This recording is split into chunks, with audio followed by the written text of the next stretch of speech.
Scottie, I'm going to be honest, man. I did not expect to see Audis sign with an agent initially. I kind of expected if him going one way or another without any insider knowledge to end up coming back. Was this a decision that you were kind of taken aback by yesterday? Yeah, I appreciate you guys having me, first off. But yeah, I was a little bit surprised by it. I thought that, right after the season ends, you kind of look at the roster and you break down the guys that, are going to have to make decisions, are going to have decisions to make, coming pretty soon. And I thought JD's was pretty cut and dry. Like, I didn't expect JD to come back. I just don't think that JD could have come back and, had a better season than he had this year. Or people like to say he couldn't have come back and, made his stock any better than it is right now.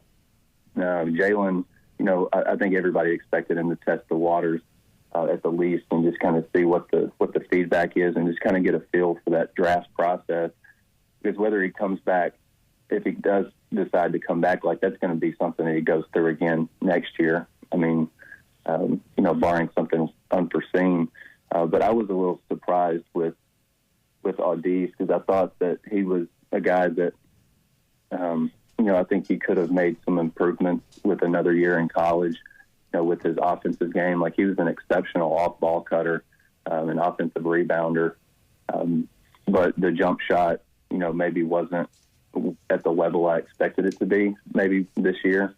But I think he's gone all in on his pro career. I texted his mom yesterday, and she said he's all in. So that was, I don't want to say that I'm completely surprised by anything anymore, but something interesting that Eric Musselman has said in the past is, sometimes it's best for a guy to just go ahead and go pro, because if you do come back to college for another year, that takes away a year that you could potentially, that takes away a year from your pro career, potentially in the long run. So just wish Audis the best of luck. I mean, that kid gave everything he had every time he stepped on the floor, and he was a really exceptional defender pretty much all year long. Scottie, I know this is kind of breaking news, and maybe you're aware of this, maybe you're not. Your colleague Richard Davenport just put this out that apparently Clay Moser is leaving the Arkansas staff. We've seen this with a couple different assistants, Corey Williams, David Patrick, who just got announced. I think Sacramento State he's the new head coach, and now with Moser, there's probably one or two more that I'm missing. But what do you think? And maybe again, you're hearing for this for the first time. But what do you think about Moser announcing this morning that he's leaving the Arkansas staff? Yeah, so I'll take you behind the curtain a little bit with Whole Hog. Like, Richard, I think he got tipped on it yesterday, and so he passed the story along to me to proofread yesterday, so it didn't catch me by surprise. I was a little bit surprised it came around 8 o'clock this morning, but I think Clay is just, like, Clay's been around basketball for a long, long time, and he's put his heart and his soul into what he does. And working for Eric is, I mean, it's nonstop, man. And I would imagine that he's probably at this stage in his life, he's probably just kind of ready to, I don't know if hang it up is the right way to say it, but maybe just take some more time for himself and his family. I remember I went over when he got hired. Several years ago, I went over and I sat in his office and interviewed him, and he talked on and on and on about his wife and his kids, and just how the profession that he's chosen. He doesn't get to spend a whole lot of time with his family.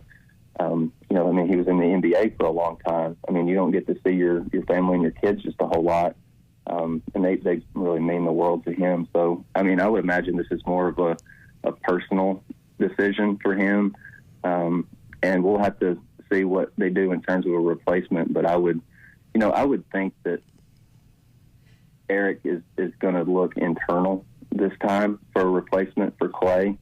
We'll just have to see. That's just kind of a gut feeling on my part. But Clay Moser was really Eric's right hand man, I would say, because he's the only guy that's been on the staff all 3 years that.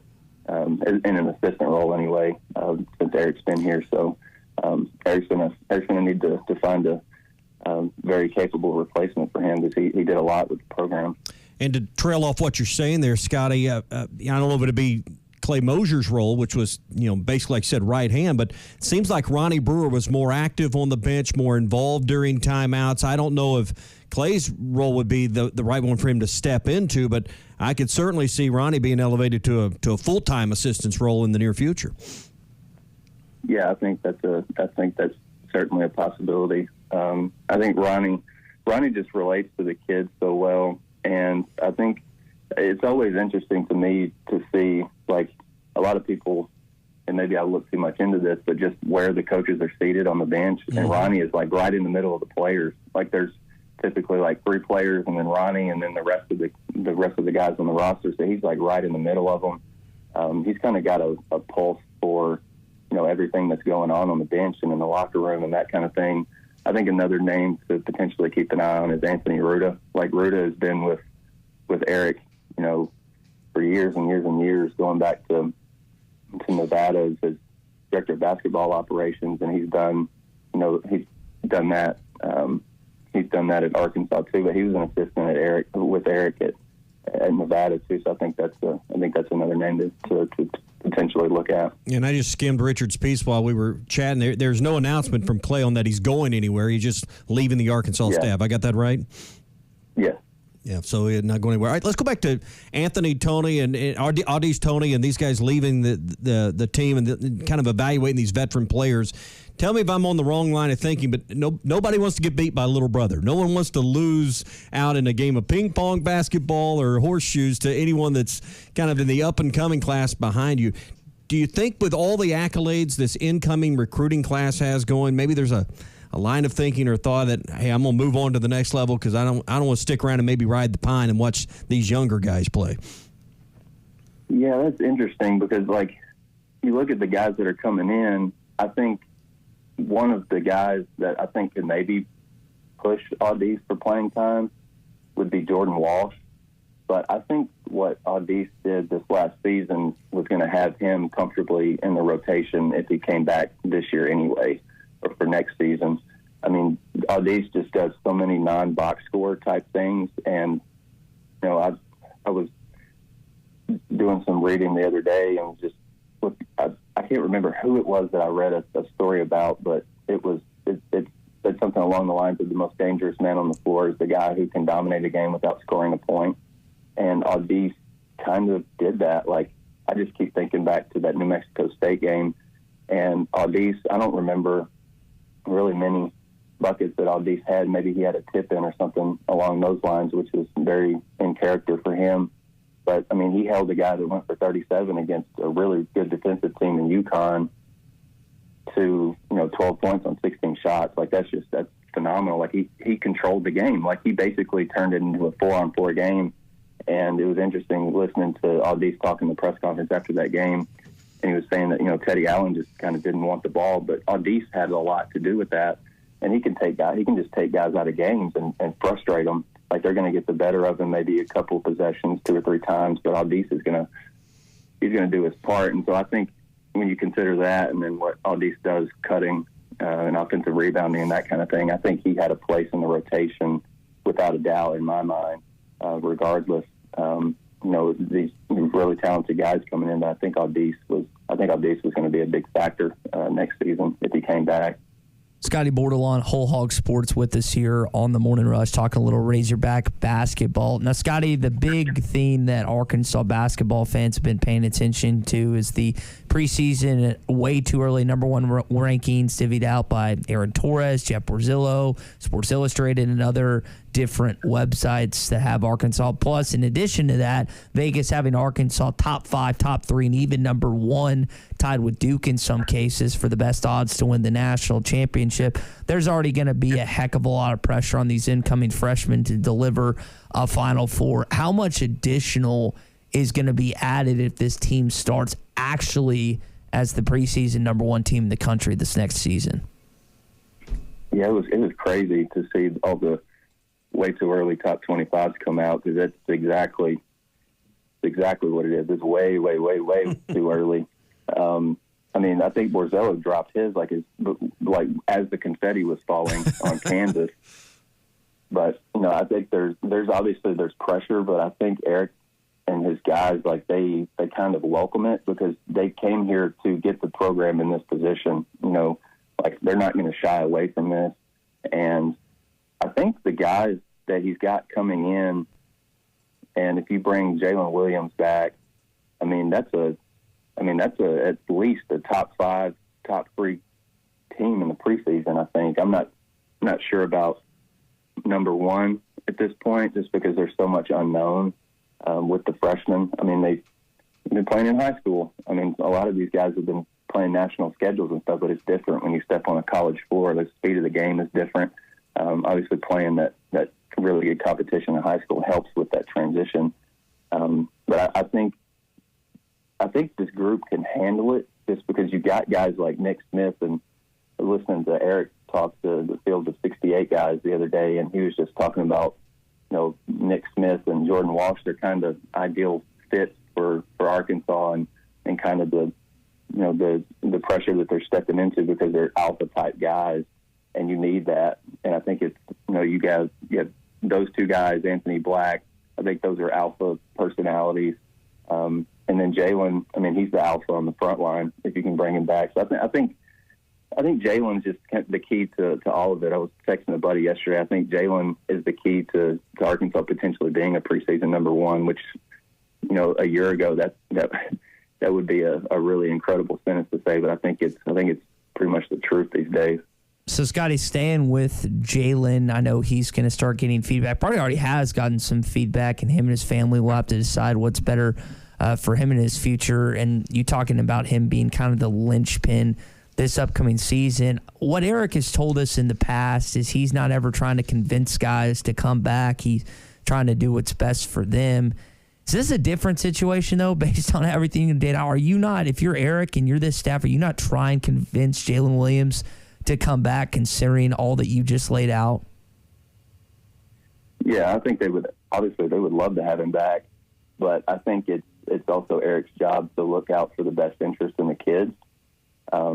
And if Eric sends another guy, if Eric sends a guy to the NBA and he gets drafted after a freshman season where he averaged, I think, like 3 points and 4 rebounds and played, he played a nice role in the NCAA tournament when he was playing alongside Justin Smith. Like they became a really good tandem.